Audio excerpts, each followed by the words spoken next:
Well, capitalism has changed a lot, and today, if you take Sweden or Northern European countries, they put in common half of annual output in form of tax and transfer policy. So it's a very different kind of capitalism.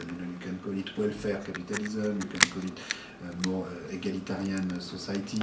So there are very different ways to organize capitalism, and I think each country needs to find its own ways looking at the lessons from other countries. And what I've tried to do in my work is for the first time to put together a very large historical database covering 3 centuries, over 20 countries, so that we can compare this experience and see how each country can sort of pick and choose and develop its own way.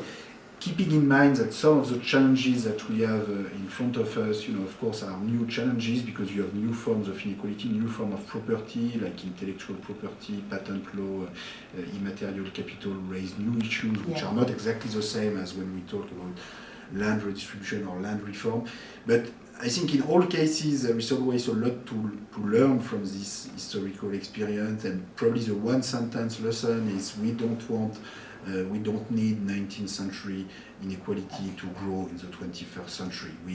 Some level of inequality may be justified by incentive and growth consideration, but certainly not the extreme and sometimes obscene level of inequality of pay that we've seen in recent decades, with top managerial compensation going to millions of dollars.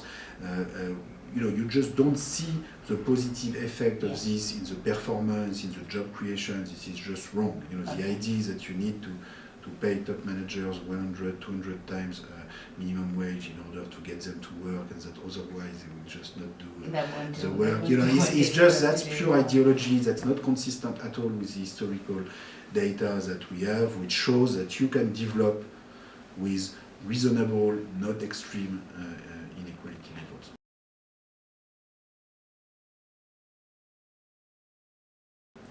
Well, all different forms of redistribution are necessary and complementary. So I think minimum wage is very important. Investment in education, in particular public primary school of the most disadvantaged group in society, like in South Africa, I think will require more public resources. This requires taxation, and for people to trust taxation needs to be fair. And so you need to have progressive taxation of income, but you also need progressive taxation of wealth. And I think South Africa will gain by introducing an annual tax on net personal wealth, even with very low tax rate to begin with, because that would be a way also to build more transparency about how the different wealth and social groups are doing over time, so that we can have an informed democratic discussion and adapt our policy to whatever we observe.